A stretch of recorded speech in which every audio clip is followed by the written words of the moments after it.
Narito ang ilang tip para matiyak na ligtas sa mga bata kung nakatira sa mataas na gusali.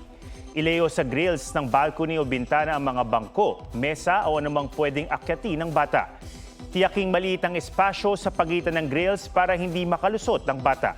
Siguraduhin tama ang taas ng railings. Nakasaad sa National Building Code na 1.1 meters ang minimum height nito. Panatilihing nakalock ang mga bintana o pinto sa balcony. Mainam din kung tuturuan ng mga bata ng safety measures. Mga kapuso, alamin ang State of the Nation. Mag-subscribe sa GMA Integrated News sa YouTube. Sa ating mga kapuso abroad, samahan niyo kami sa GMA Pinoy TV at sa www.gmanews.tv.